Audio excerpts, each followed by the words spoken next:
Ezequiel, libro del profeta Ezequiel, el capítulo 37, los versos 15 y 16.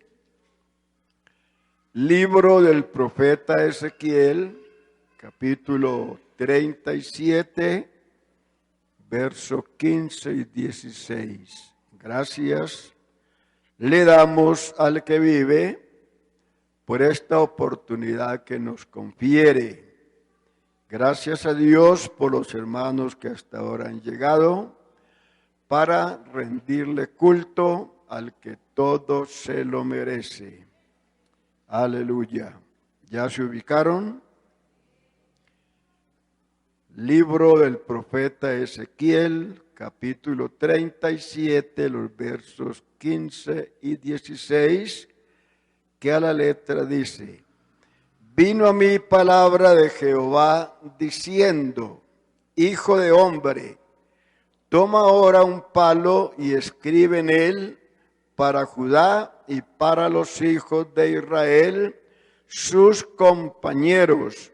Toma después otro palo y escribe en él para José, palo de Efraín y para toda la casa de Israel, sus compañeros.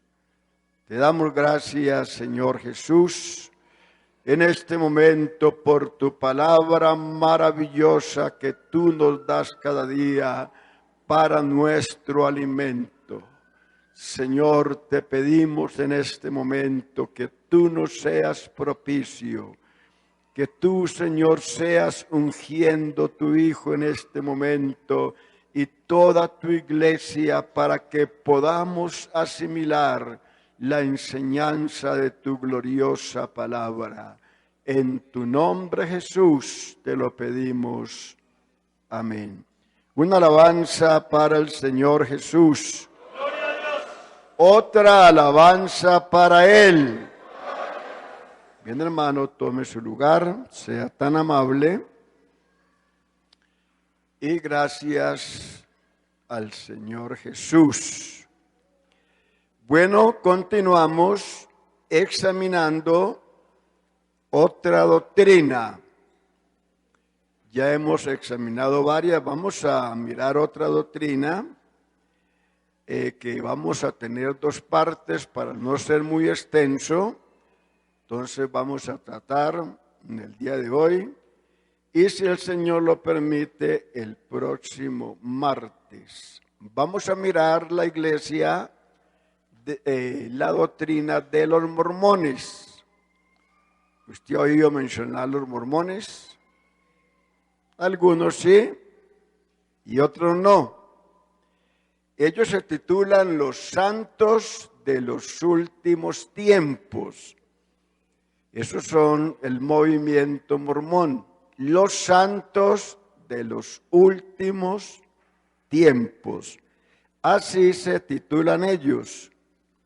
Y según las estadísticas, según las estadísticas, es el movimiento que mejor economía tiene a nivel mundial.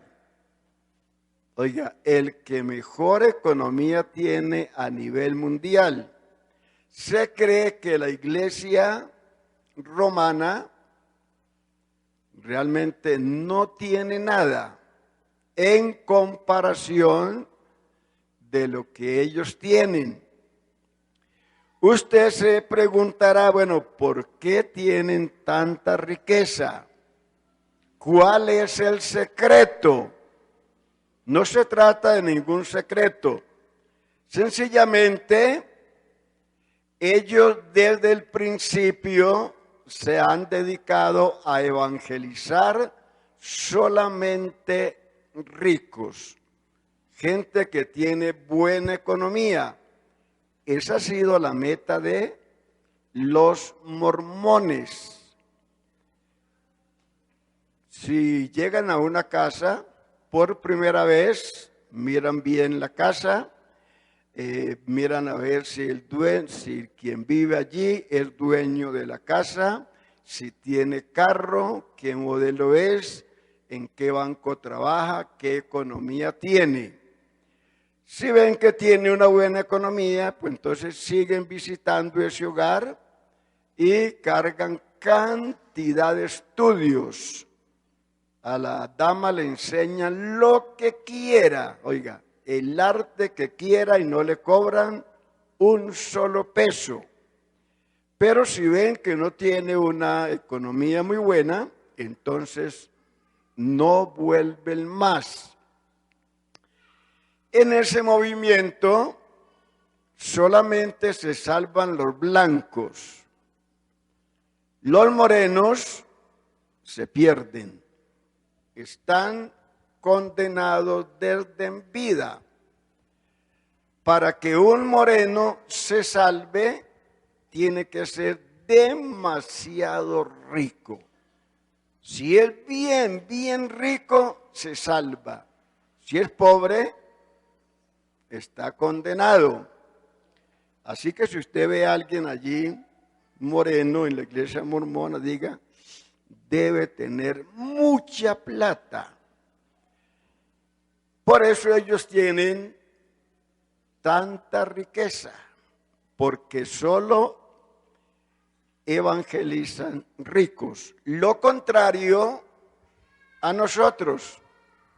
Usted se preguntará por qué la iglesia pentecostal en Colombia no tiene una buena economía. Ya sabe la razón. Porque nosotros desde el principio nos dedicamos a evangelizar solamente pobres. Esa es la verdad. Porque como dice la Biblia, es más fácil pasar un camello por el roto de una aguja que un rico salvarse. Tomamos la Biblia en ese texto de una forma muy material, pero realmente no es cierto. Porque los ricos, escuche bien, aunque tienen riquezas, tienen más necesidad que el pobre, porque están mucho más necesitados. Un pastor en Bucaramanga dejó su carro allí en el parqueadero y dejó sonando un cassette.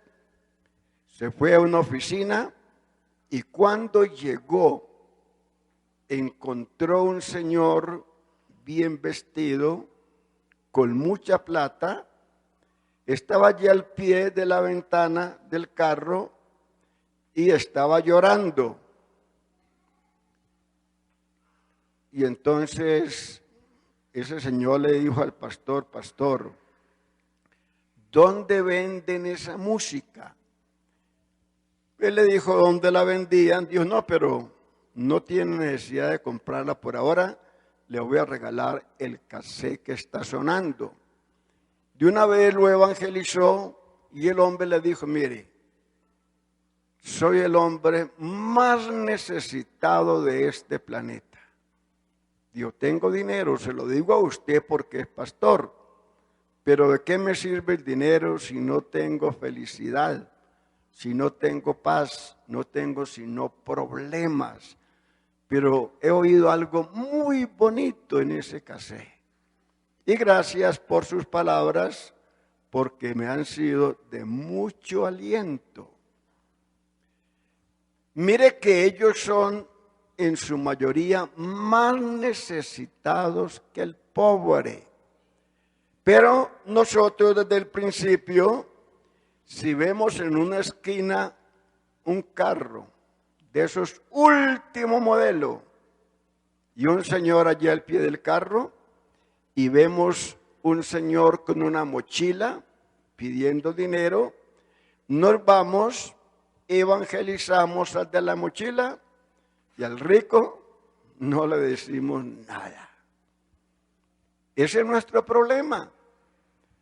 Pero hermano, los ricos también se salvan, no lo olvide, que el Señor murió por todos, ricos y pobres, por todos. Así que ellos tienen mucho dinero, es por eso. Porque ellos evangelizan solamente ricos, andan de dos en dos, bien vestidos, un gringo y un colombiano, con su buen ejecutivo, su buena corbata, bien vestidos, y desde temprano, desde las 8 de la mañana, están visitando. Usted por aquí no los ve, porque ¿a qué van a venir por aquí? Vaya por allá para el norte, por allá se los encuentra muy a menudo. Bien, le leí un texto que usted dirá, pero ese texto no tiene nada que ver con lo que está hablando con la iglesia de los mormones, pero sí tiene mucho que ver, porque ese texto lo usan ellos como plataforma de donde se lanzan a enseñar su doctrina. Allí se menciona el nombre de José. Allí está el nombre de José. Y precisamente la iglesia de los mormones fue fundada en el año 830 en la ciudad de Nueva York por un joven de 30 años que se llamaba José Smith. Ese fue el fundador de la iglesia mormona. Entonces usan ese texto para decirle a la gente, mire que el fundador de esta iglesia es bíblico, es José, pero no José Smith. Entonces, esa iglesia fue fundada por José Smith en el año 830. La mayoría de los creyentes eran familiares. La mayoría de los creyentes allí eran familiares. José Smith, voy a leerle bien lo que tengo aquí. José Smith, de la edad de 30 años, quería saber cuál de tantas religiones era la verdad y se dedicó a buscar a Dios y leyó Santiago capítulo 1 verso 5 que dice: si alguno tiene falta de sabiduría, pídala a Dios, el cual da a todos abundantemente y sin reproche, y le será dada. Él oró, escuche bien la historia, oró en un bosque y estando orando le aparecieron dos personajes, Dios el Padre y Dios el Hijo. Y Dios el Padre le decía, señalando a su Hijo: este es mi Hijo, escúchelo. Y el ángel le dijo: no asistas a ninguna iglesia, espera el tiempo que se le revele a dónde ir. Y a los 4 años de haber tenido esta visión, estando orando, se le apareció un ángel llamado Moroni y le dijo que la iglesia se había perdido y que él iba a restaurar. Y le dijo que cerca de su finca había una plancha de oro escrita en un idioma que ahora no existía y que él iba a tener el privilegio de interpretar esas escrituras y esparcirlas a todo el mundo. Esa misma noche, el ángel lo llevó a donde estaban las planchas, pero no las sacó hasta después de 4 años. Y para poder interpretar las escrituras tuvo que conseguir lentes. Y detrás de una cortina dictó a un amigo la traducción. Y después volvió a Moroni las tablas y los lentes. Y publicó la obra en el año 1829, llamándolo el Libro de Mormón. Este libro es la máxima autoridad para la fe y la conducta de la iglesia mormona. Y la iglesia afirma que este libro es tanto la palabra de Dios como la Biblia. El libro mormón contiene una cantidad de citas de la palabra de Dios. En el año 1611, y las planchas o tablas de oro habían sido enterradas en el año 420 y permaneció enterrada hasta el año 1823. ¿Cómo es posible que se citaran las palabras de una obra publicada en el año 1611? Este libro pone en boca de personajes que vivieron siglos antes de Cristo, palabras de Cristo, palabras que Cristo fue quien las pronunció.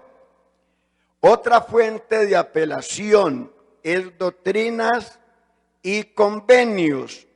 Contiene revelaciones nuevas dadas a José Smith por Jesucristo. Otro libro es La Perla de Gran Precio y contiene declaraciones dadas a Moisés que no fueron escritas en la Biblia, y también contiene escritos de Abraham cuando estuvo en Egipto, interpretados por José Smith. Otro libro es La Palabra de Sabiduría. Contiene las reglas morales como no tomar café o nada que contenga cocaína. Y ese libro, oiga, esas escrituras tratan de responder 3 preguntas.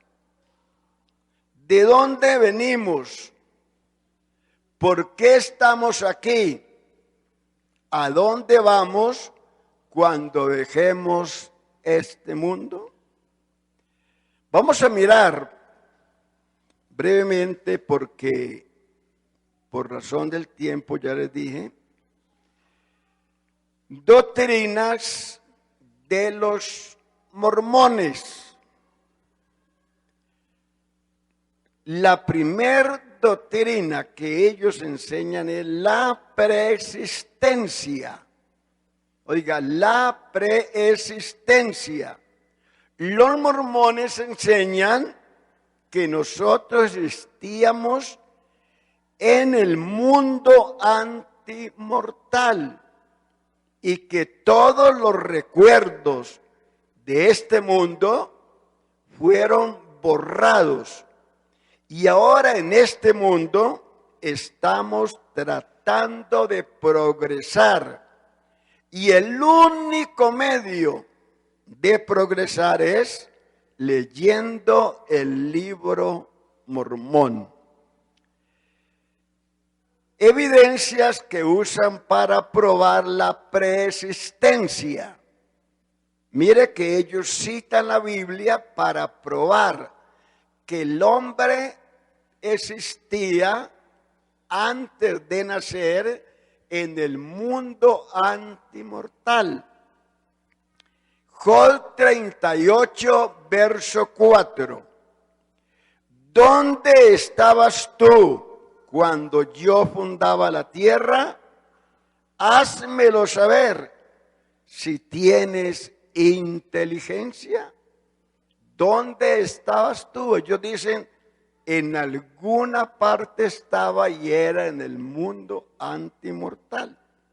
Hechos 17:28, porque en él vivimos y nos movemos y somos como algunos de vuestros propios poetas también han dicho, porque linaje suyos somos. Afirman, oiga, que nosotros existíamos como espíritus y que Dios es nuestro Padre.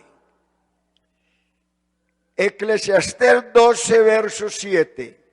Y el polvo vuelva a la tierra como era, y el espíritu vuelva a Dios que lo dio. Si el espíritu vuelve a Dios que lo dio, era porque ya existía y estaba con Dios. San Juan 9, verso 2. Y le preguntaron sus discípulos diciendo, Rabí, ¿quién pecó, este o sus padres, para que haya nacido ciego? Ellos dicen que este pecó antes de nacer y precisamente por eso este hombre nació ciego, porque pecó antes de nacer. ¿Cómo iba a pecar sin nacer? Porque ya según ellos, él ya existía en el mundo antimortal. Jeremías 1, verso 5. Antes que te formase en el vientre, te conocí. Y antes que nacieses, te santifiqué. Y te di por profeta a las naciones. Entonces, lo que Dios hizo con Jeremías era porque él ya existía, según la doctrina de los mormones. No es lo que nosotros creemos ni enseñamos en ninguna manera. Le estoy diciendo, hablando de la preexistencia, que ellos creen que el hombre existía en un mundo antimortal.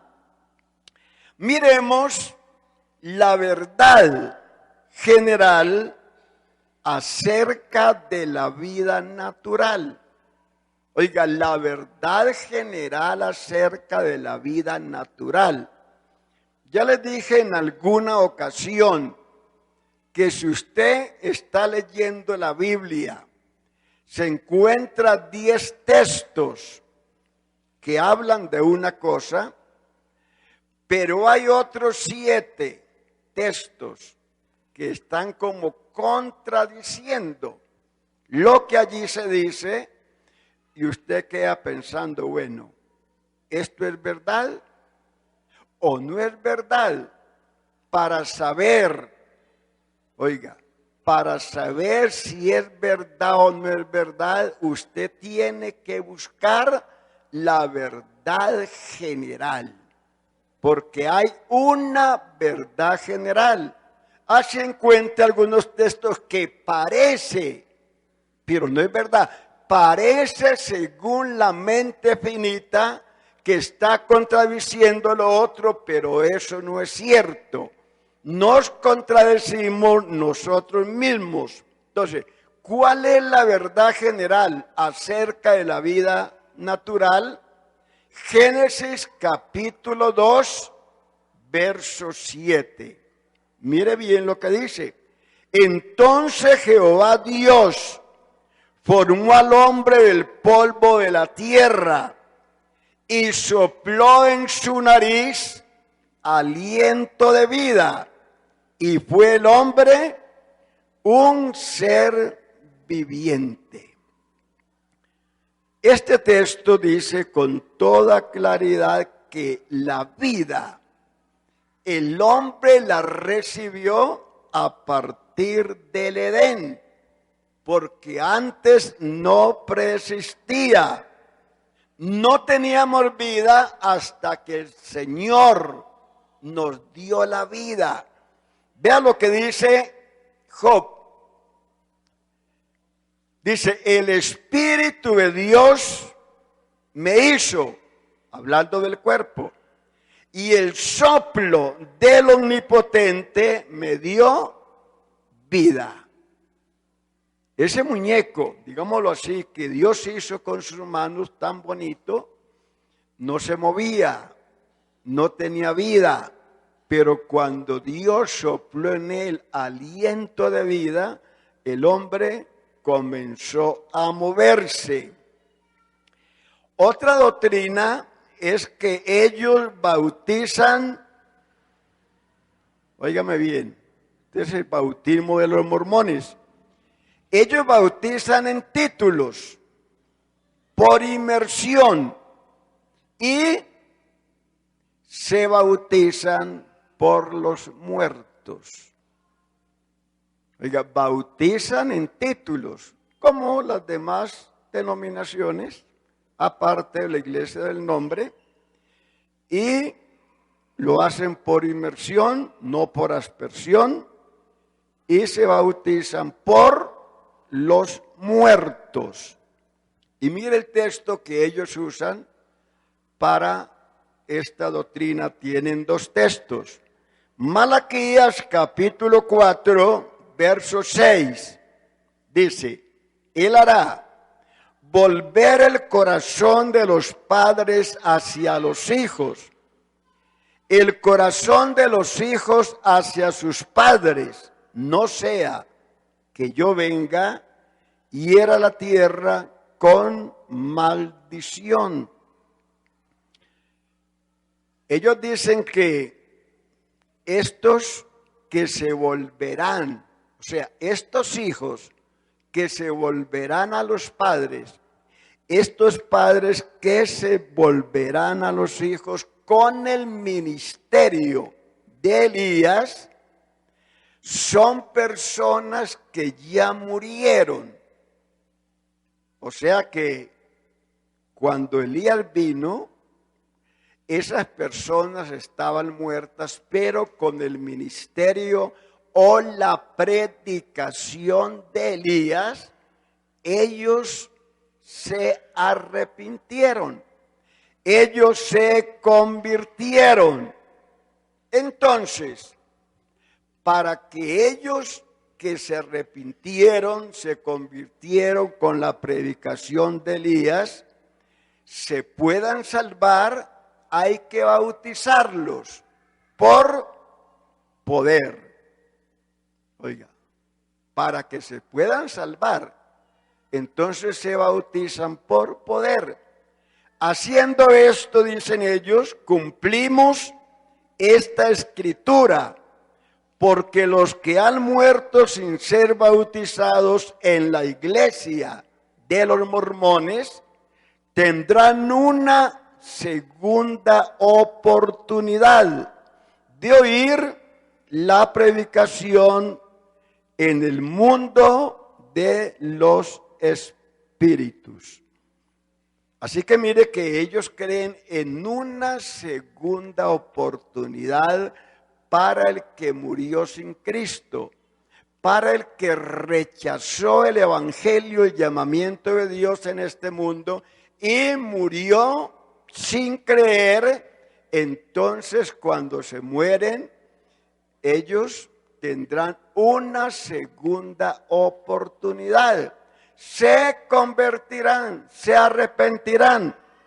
Allí alguien les va a predicar. Pero,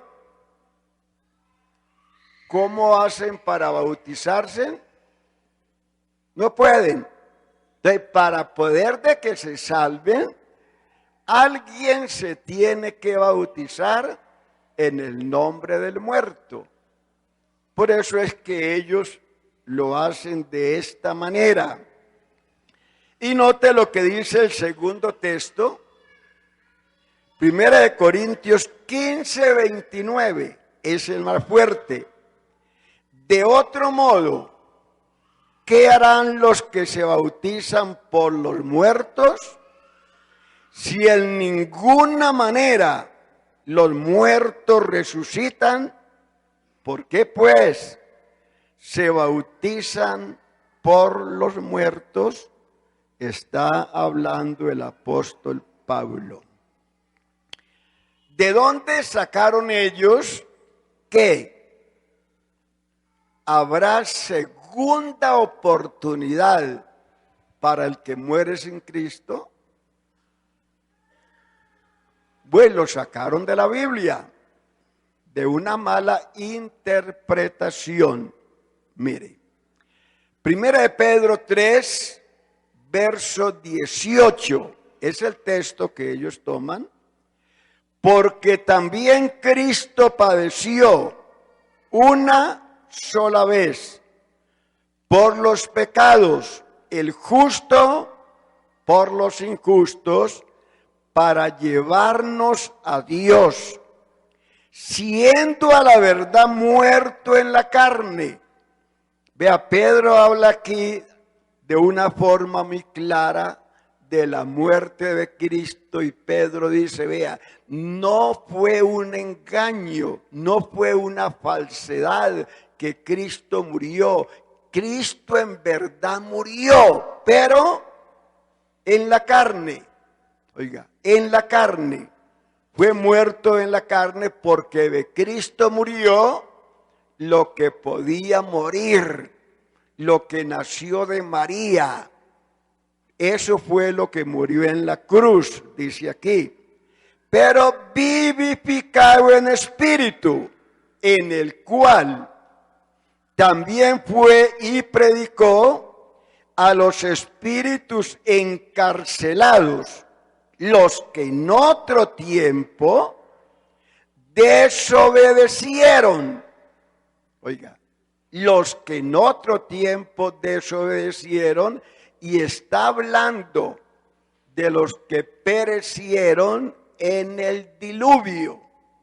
Dice, cuando una vez esperaba la paciencia de Dios en los días de Noé, mientras se preparaba el arca, en el cual pocas personas, es decir, 8 fueron salvadas por agua.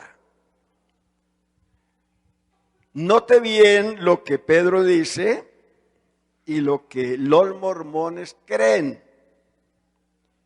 Aquí ellos encuentran una segunda oportunidad. Según ellos, los que murieron, los que perecieron en el diluvio, tuvieron una segunda oportunidad, porque mientras Cristo estuvo en la tumba, su espíritu se fue al infierno y allí le predicó a los desobedientes del diluvio, porque dice que desobedecieron. ¿Qué desobedecieron? ¿Qué rechazaron? Alguna cosa tuvieron que rechazar. ¿No cree usted que Noé los invitó a entrar al arca? Porque si no, no serían desobedientes. Pero desobedecieron a esa oferta, a ese llamamiento divino, y se perdieron. Aunque allí no dice que Noé los invitó a entrar al arca, pero este texto dice que ellos desobedecieron. ¿Sí o no? Usted no puede decir, mi hijo es muy desobediente. Si es que usted nunca le ha ordenado que haga algo, y usted dice, muy desobediente, ordénele que haga algo, mándelo a hacer algo, si no va, ¿qué es? Desobediente. Pero si usted no le ha ordenado que haga algo, no puede decir que es desobediente, porque no lo es.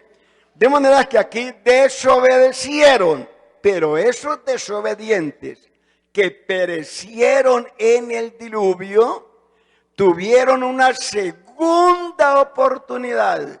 Yo dije, vea, Dios es tan bueno que como no creyeron allí, no obedecieron, entonces el Señor fue en espíritu a darles una segunda oportunidad a predicarles a esos espíritus. Mire, según la Biblia, Cristo sí les predicó a esos espíritus, pero no cuando estuvo en la tumba. Según la Biblia, y pregúntele a Pedro, Cristo les predicó a esos espíritus cuando no habían muerto. Oiga, cuando estaban vivos en este mundo, fue que Cristo les predicó. Ahora ya eran espíritus, porque la Biblia dice claramente que fue el Espíritu de Cristo el que predicó por medio de los profetas. Eso dice la Biblia. Así que ellos oyeron la predicación de Cristo por el Espíritu a través de Enoc y a través de Noé, porque ambos eran profetas de Dios. En esa época fue que Cristo les predicó, pero no fue una segunda oportunidad que les dio cuando murió y fue a predicarles para ver si se salvaban. Porque, ¿cuál es la verdad general? ¿Cuál es? No hay una segunda oportunidad. No la hay. Como el árbol cayere, así quedará. Oiga, así quedará. Algo más. La Biblia dice que Cristo no hace acepción de personas. Hay dos cosas, nada más, dos cosas en las cuales Dios no hace acepción de personas. En otras sí, pero en estas dos no. ¿Cuáles son? En la salvación y en el juicio. En esas dos cosas Dios no hace acepción de personas. Y si es verdad, según ellos, que Cristo fue a predicarles allá al infierno para darles una segunda oportunidad. Oiga, ¿qué pasó con los otros muertos? ¿Cuántos murieron a excepción de del diluvio cuando Cristo vino? Muchos. ¿Y por qué Cristo no fue a predicarles a ellos? Sino que solamente se limitó a los del diluvio, porque eso es lo que dice el texto. Entonces, si así fue, Cristo estaría haciendo acepción de personas. Les dio una segunda oportunidad a unos y a otros no. Mire que realmente eso es antibíblico. Por eso, hermano, es bueno que nosotros estudiemos la palabra de Dios para que nos enteremos. Ahora termino con esto. Escúcheme bien. Y yo quiero que usted me diga algo. Lo que dice el verso 21 del capítulo 3 que leímos. ¿Qué dice el verso 21?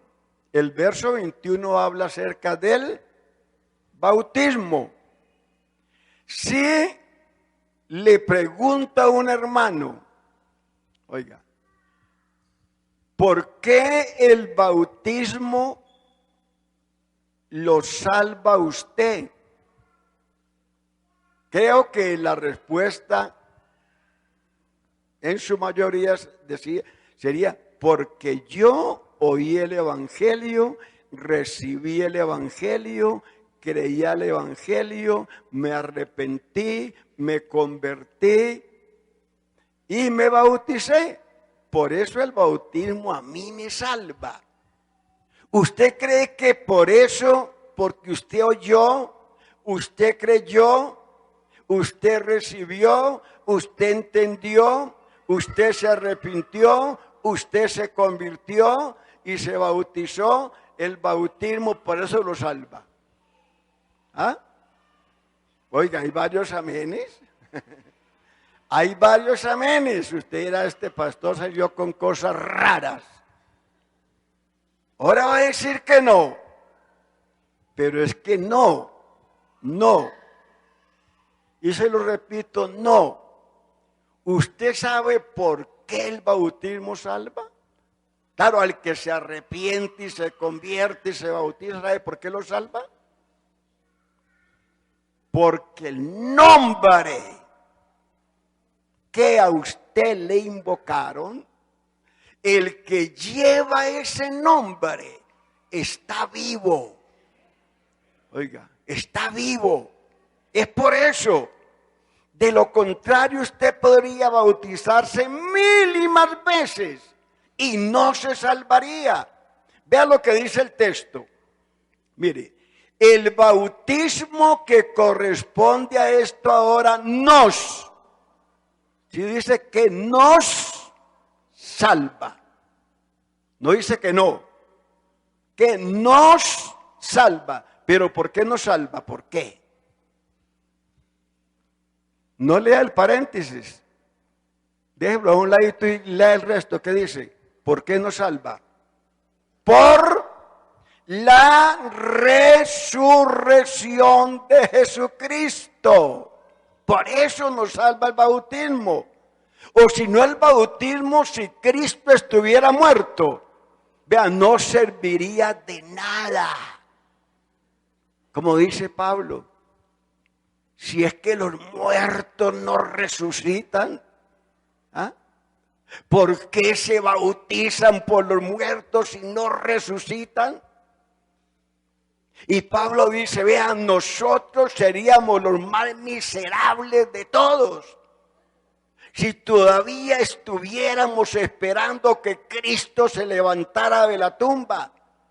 Si nuestra esperanza en Cristo fuera solamente para esta vida, seríamos los más miserables de todos.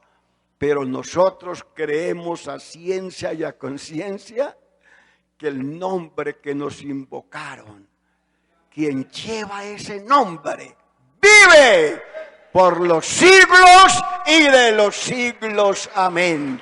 Aleluya. Sea bendito su nombre. Sea bendito su nombre. Aleluya. Hermanos, sin la resurrección de Jesús, no hay nada. No hay nada. Por eso hay que predicar el evangelio completo. Muerte, sepultura y resurrección de Cristo. Si usted predica la muerte de Cristo, no lo deje en la tumba. No lo deje porque Él no se quedó allí. Hable de la resurrección que dice Romanos 4:25. Cristo fue muerto por nuestros pecados y resucitado. ¿Para qué? Para declararnos inocentes, para justificarnos. Si Él estuviera en la tumba, estaríamos en nuestros propios pecados. Esté en pie, vamos a darle gracias a Dios. Próximo martes terminaremos examinando la doctrina de los mormones, que es lo que estamos viendo, la doctrina de los mormones. Señor Jesús.